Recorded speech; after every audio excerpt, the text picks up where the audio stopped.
Hey guys, welcome back to another video. So today we are going to start control flow statements in Python.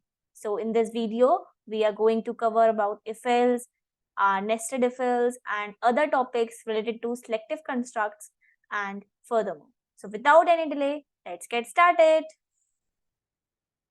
So first of all, what are control statements? So control statements are based on certain condition or certain decision. In real life also, we have to take certain decision depending on some condition. That if conditions follows, if certain condition becomes true, if certain situation prevails, then we will move that with that decision or with some other decision. So similarly in programming also we have some situations, depending on that we will take our decision, and this portion comes under control flow statements. So basically we have different type of control flow statements in Python by which we can control our statements using condition. For example, in our programming case, if I want to make some print statement, if user enters 5, let's suppose user enters a value in a variable x, then if x is double equal to 5, then I have to make ensure that our compiler will print hello. Otherwise, else if x is not equal to 5, it means there is a second condition that if x is not equal to 5, then our compiler will print high. So in these type of condition, we use if statement, if else statement, nested if statement, and if-elif-else ladder. These all are same but with different syntax and different condition, different situation they are used. So moving on to our first type of control statement, that is if statement. This is a very basic and very simple control statement by which we make a decision. So on the right hand side, you can see a flow chart. There is a text expression.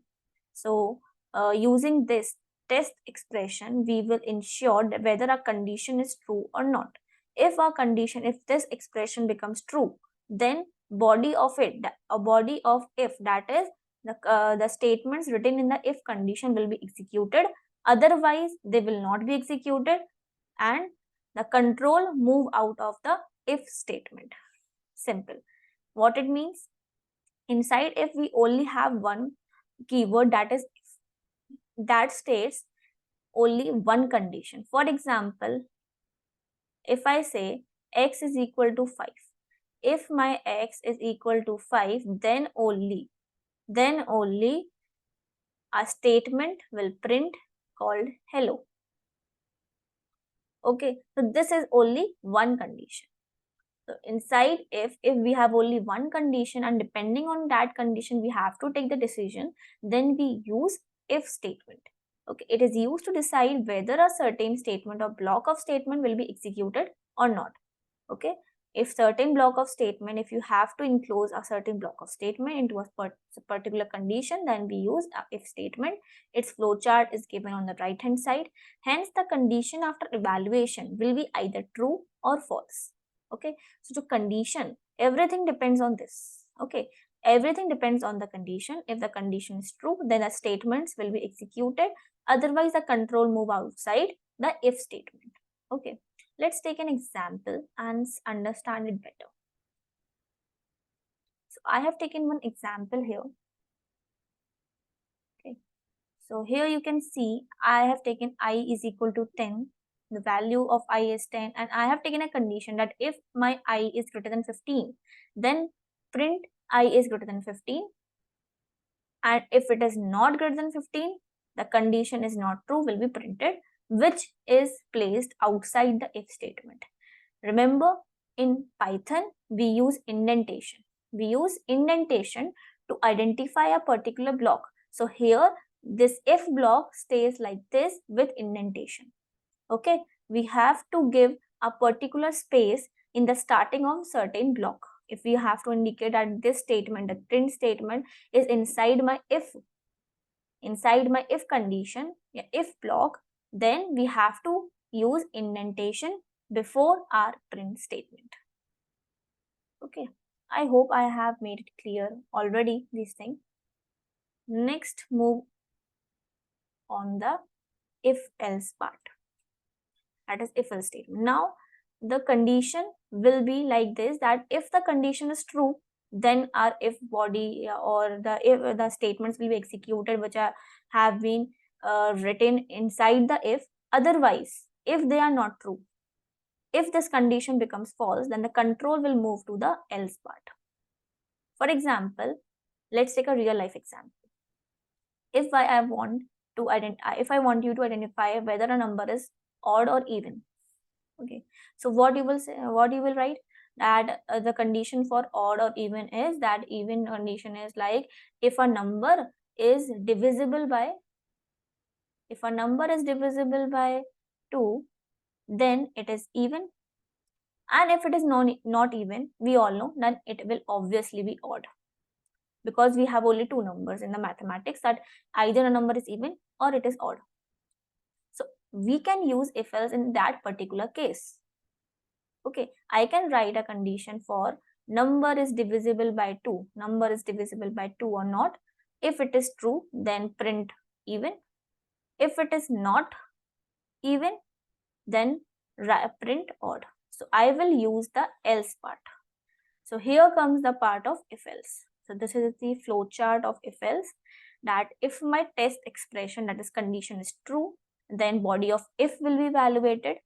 If it is false, then body of else will be evaluated. After that, we will move outside the if, that is the statement just below if will be executed. Let's take an example, practical example. Okay. If I is greater than 15, then print this, otherwise, else, print if I is not greater than 15. If I is not greater than 15, if the condition is false, obviously then what will happen? I is less than 15. These are the both cases. These both cases are there. If my I is greater than 15, then I is greater than 15. Okay. Otherwise, it is less. So I have written less. So I can remove this part, or I can write like this, that not in or outside if block. Okay.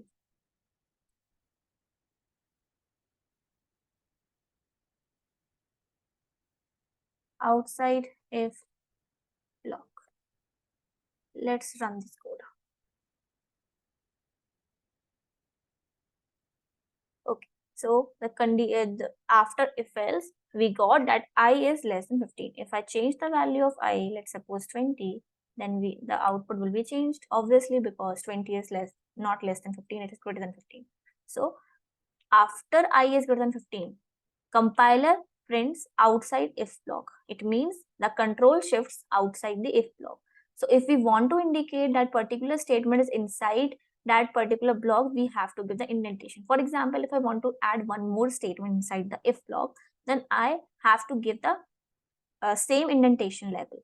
For example, I have to print one more statement here, that inside if. Okay. So it will execute both the statements. It's clear, because we have given the indentation, and it is clear that both statements are inside the if block. For example, if I make an error and didn't give any indentation, then what will happen? There is an error. Why? Because we have written else, and here we haven't given any indentation. Here we haven't given any indentation. Please understand it. Don't skip this part. Okay. Here we don't have any indentation. So the compiler is considering that this print statement, which is on line 5, is outside if. It is not inside the if block. So if it is inside if, then the else part is not having any if part, because else cannot survive. else cannot survive without if. We can write only if statement as we have written in the previous slide and we have tested it out. But we cannot write only else because else is dependent on if. If else का concept यही है कि अगर if की condition true है तो if चलेगा, otherwise else चलेगा. If this line 5 statement is outside or if, the compiler will get confused and it will not getting the if part for this else. If I change this statement and I remove this else part and again involve any other if part, for example like this, if I is less than 15, so there will be no error because if can survive alone but else cannot. So this is very important. Now the next part of this video, moving ahead, nested if. So nested if, what is nested if? In nested if, as a name suggests, then that there are many if inside if. We can make like a nest over here. That if I placed any if block inside any other if block, then we can say that it is a nested if statement. So here is a syntax that, for example, if I have taken one if with condition 1 and inside it I have taken some statements like that, and inside that particular block only with the same indentation level I have taken another if block that like this with condition 2 and else like this. So this statements will known as nested if. Let's take an example for that also. For example, if I have taken here if I is greater than 15 and if I is greater than 15 and I mod, you remember mod, that is the modulus operator we have learned in arithmetic operations of arithmetic operators. I mod 2 double equal to 0. Now we have to give the indentation, otherwise it will give error. Okay, we have to give indentation to this particular block also. Print that I is even, else print I is odd.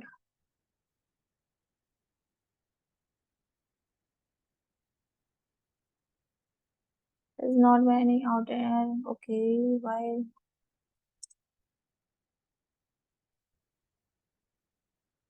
Okay, I hope it got confused with some indentation only.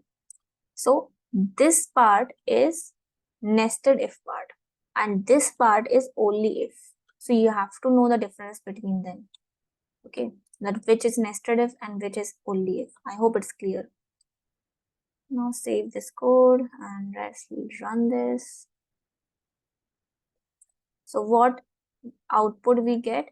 That first of all I is greater than 15 and I is even. Okay, because inside the greater than condition we have checked that whether a number is even or odd. So this is a particular if else block and I have put this block inside any another if block outside. So this is the outer if block, this is the inner if block, and together they make a nested if statement. Now moving ahead, that is if-elif-else ladder. Now we have multiple condition. We don't have only one condition. We have worked on one condition. We have worked on another condition which is placed inside another if. But what we have multiple condition for the same thing. For example, I have to check whether a number is positive, negative, or neutral, or whether a number is greater than, less than, or equal to, or whether a character is vowel or consonant. So in that case, we will use multiple if else, that is if-elif-else ladder, or you can say multiple if else. Here a user can decide among multiple options. The if statement are executed from top to down. As soon as one of the conditions controlling the if is true, as soon as the one of the condition as soon as the one of the condition will be true, then that statement will be followed, it will be executed, and the rest of the ladder is bypassed. For example, if first condition is true, then statement 1 will be executed. Otherwise, it will move on to next condition, will check that whether next condition is true or not, then moving on to same thing. You can see the flow chart. If I have three text expression, three conditions, then it will check all of them. If first condition become true, then it will execute the statement 1, and then that if else ladder will be stopped. If second condition become true, then statement 2, otherwise statement 3, and last we have else. Otherwise, if all the conditions become false, if all the conditions comes out to false, then the else part will be executed. If none of the condition is true, then final else part will be executed. So this is the logic behind multiple if else or if else if ladder in Python. So this is very interesting. We have to try it in our code. Let's remove all of this, and I am not taking this now. I am taking a real life example.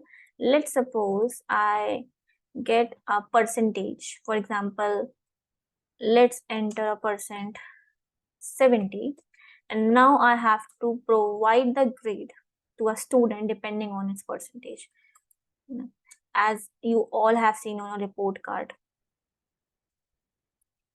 if let's suppose, can I take a shorter variable here? If percent is greater than equal to 90 and percent is less than equal to 100,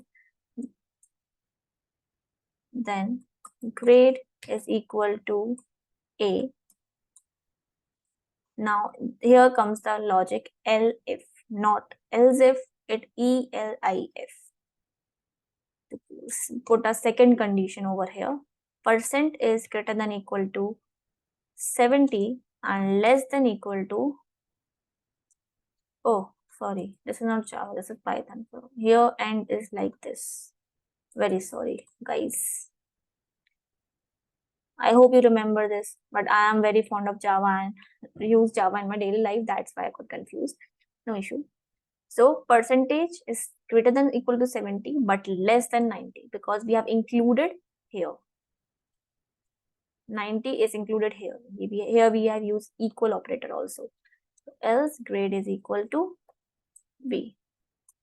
Like this you can form the channel. I am just writing it. So I've write down the whole code forming a ladder. Here I have used multiple condition using elif, and at the final I have used the else statement. So I have to run this code now. I'll run this code. We got the output C because we have given the percentage value as 70. Let's move it to 76. Now let's see what's the grade of the student. It's B. The grade is B. Now you can give your message or command with grade so as to improve the output performance and all. Now moving ahead, shorthand if statement. So if you want to shorthand, if you want to write the shortcut of if statement, it is possible in Python. You can just write if, then condition, and then your statement. Whenever there is only one single statement to be executed inside the if block, then shorthand if can be used. There is a condition. You cannot use if shorthand if in every condition. You can only use if there is only one statement inside your if block. Okay, like this we are using here. If for example I have taken I is equal to 9, and then I can say I is greater than 10, and write the print statement like this. Print I is greater. So like this you can write your shorthand if statement. And similar to this we have shorthand if else also. The shorthand if else also works only when you have only one statement in needed, only both in the if and else. Okay, you have only one statement. So what's the syntax? Statement when true. So write the first statement at the first block of statement which can be executed when the condition is true. Then if, and then condition. Let's write here only. Where is my cursor? Yes. Okay. For example, there is a statement. For example, statement is I is greater. Okay, and condition is that I is greater than 10. Else, and there here you can write the statement which is executed when the condition is false, that is I is less, inside the print statement, or obviously. So like this you can write only in one line a whole if else statement, but only in the case when you have only one statement to be executed, both in the if and else blocks. So this is if else statement and control statement works. I hope you have enjoyed the session and you have learned something new. We'll see you in next video. Thank you for watching, and bye bye.